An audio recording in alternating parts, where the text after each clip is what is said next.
Estamos conversando, Pedro, sobre lo que había pasado en ciertos colegios, porque se habla de un colegio en La Molina donde 2 chicos salieron positivos y han tenido que entrar en cuarentena, pero también se ha hablado de otros colegios que habían iniciado con algunas clases culturales, con algunos servicios deportivos y que habían habido este tipo de casos. Bien, vamos a conversar justamente con Milagros Sáenz, que es vocera del colectivo Volvamos a Clases, sobre este tema de los colegios que han iniciado algún servicio semipresencial y que presentan estos problemas. Milagros, gracias por estar con nosotros. Bienvenida, Exitosa Perú.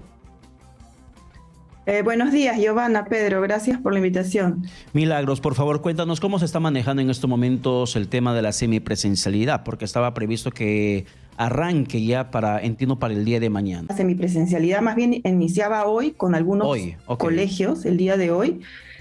Algunos colegios, principalmente colegios iniciales, lo que se conoce como los nidos.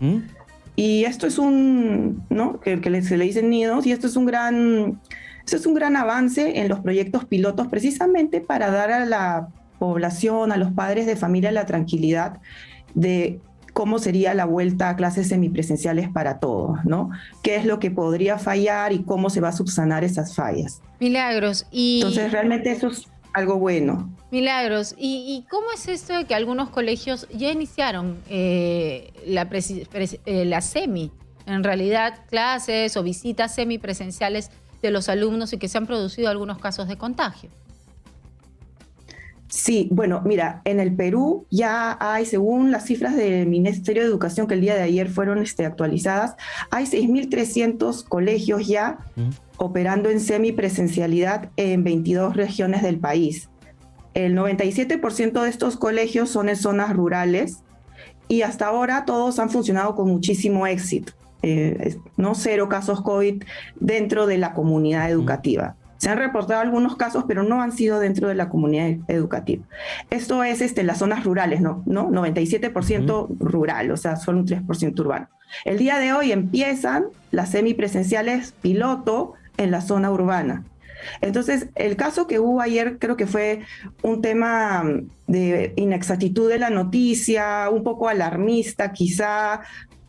Sabemos que hay gente que no quiere el retorno a clases semipresenciales, a pesar de que estas van a ser voluntarias y solo iniciarán aquellos colegios que estén listos, sus comunidades educativas preparadas y dispuestas, y que cuenten con todos los protocolos de bioseguridad.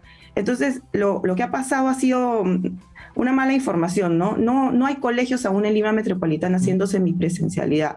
Lo que hay son colegios haciendo actividades extracurriculares. Pero de forma presencial dentro de los colegios, más allá de que si sea lenguaje, matemática o fútbol o dibujo, están aceptando algunos colegios que ingresen niños a sus instalaciones y esto debería de ser regulado por el Ministerio de Educación y por el Ministerio de Salud. Porque sí, lo que se está produciendo son contagios.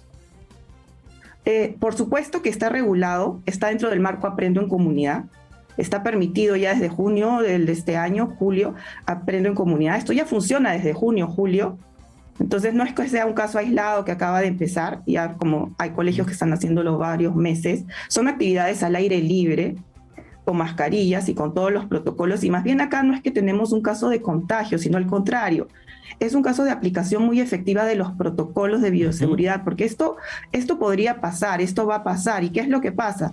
Cuando pasa la burbuja donde se produjo el contagio, se cierra. Se aplica la cuarentena al niño, niña infectado y al salón o a la burbuja con la que estuvo en contacto para evitar más contagios. Lo que vemos es una efectiva aplicación de esta burbuja, ¿no? Milagros, y más allá de la efectividad de la burbuja que se puede aplicar en el tema de bioseguridad, ¿no les preocupa a ustedes el hecho de que se tenga elemento científico? Porque, por ejemplo, menciona que los niveles de contagio se están alcanzando más a menores de edad, que son los que no están siendo vacunados, que existan países donde se pone en riesgo el tema de la salud de los menores de edad por estas aglomeraciones que de una u otra manera se va a dar dentro del colegio, el contacto cuerpo a cuerpo que se va a dar dentro del colegio. Porque en ese sentido, por ejemplo, ¿qué certeza tiene el padre de familia de que habrá un control interno? o un control epidemiológico para determinar si mi niño, mi niña puede ser o está siendo o no contagiado. Claro, por supuesto. Además, por eso es que precisamente tiene que haber un consenso para que el colegio abra y vuelva a semipresencialidad. El padre que no se siente tranquilo, seguro con los protocolos que el colegio está aplicando, todavía puede, no es libre de no asistir, por un lado, pero por otro yo te cuento que en la información del Ministerio de Salud, que es pública, o sea que todos la pueden revisar, nos indica que luego de la primera ola en la que los niños estaban encerrados, no podían ni siquiera salir al parque a dar vueltas, fueron los que tuvieron la seroprevalencia más alta. ¿Qué significa esto? Que durante la primera ola los niños fueron los que más se han infectado, ¿no? A pesar de no poder salir de sus casas. Entonces, el virus no es que los niños lo transmiten en los colegios, no. Al virus se los llevan, a los niños les llevan el virus los padres, los familiares que salen todos los días, sea a trabajar, sea a hacer su vida diaria. Entonces, realmente encerrar a los niños sin educación, porque los queremos proteger, que no se contagien, no es protegerlos, no es cuidarlos, es simplemente dejarlos sin educación. Estas son cifras del propio Ministerio de Salud luego de la primera ola. Después los niños se contagiaban por familiares que les traían el virus. ¿Qué dice Entonces tenemos que poner las cosas en perspectiva, ¿no? Ahorita simplemente sería privarlos de educación, nada más. Milagros, ¿qué dice exactamente los protocolos con respecto a los contagios?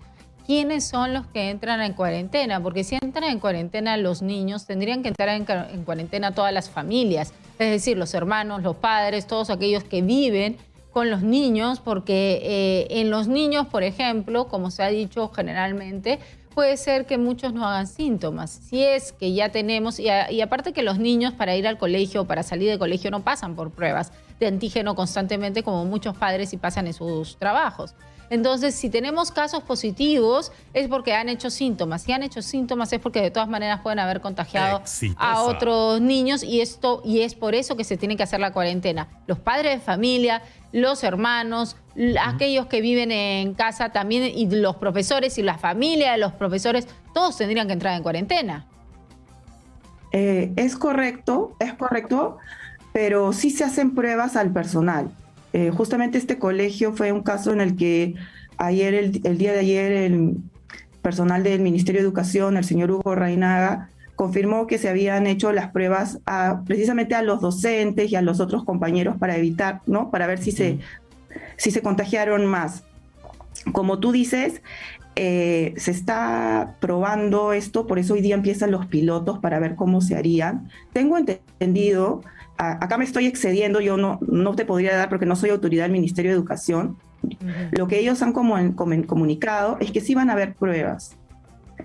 No te puedo decir cada cuánto tiempo ni nada, pero sí van a haber pruebas frecuentes para evitar precisamente lo que tú estás comentando. Pero la cuarentena es de todas las familias. ¿La cuarentena es de toda la familia o solamente de los niños? Porque eso también solamente sería ya cuestión de cada familia cómo lo quiere afrontar, digamos. Yeah. Yo digo en mi caso particular, ¿no? Pero si Milagros, mi hijo saliera positivo, todos nos haríamos la prueba, pero de repente hay familias que prefieren ahorrarse el mal trago de la prueba.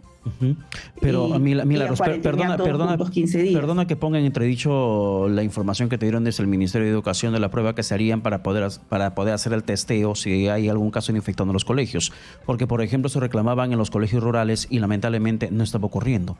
Casos de colegios rurales en distritos del país que tuvieron que cerrar sus puertas otra vez las instituciones educativas porque había un caso de contagio y no había el testeo que les habían garantizado que iba a existir, ni siquiera con el centro de salud. Entonces, y hay profesores que quedaron muy mal, además. Sí, al no haber el monitoreo ni las pruebas de descarte, entonces los colegios tuvieron que cerrar y más allá de que se abre o se cierra un colegio, es el nivel de contagio que se puede perpetrar. Bien, gracias, Milagros. Muchísimas gracias por estar con nosotros. Tenemos, digamos, ya claro la postura de ustedes, ¿no? Tú eres vocera del colectivo Volvamos a Clases, ustedes están en pro de que haya una vuelta a clases segura, pero que haya una vuelta a clases para que los niños no dejen de educarse. Muchísimas gracias, Milagros. Ahora vamos con otra opinión sobre el mismo tema.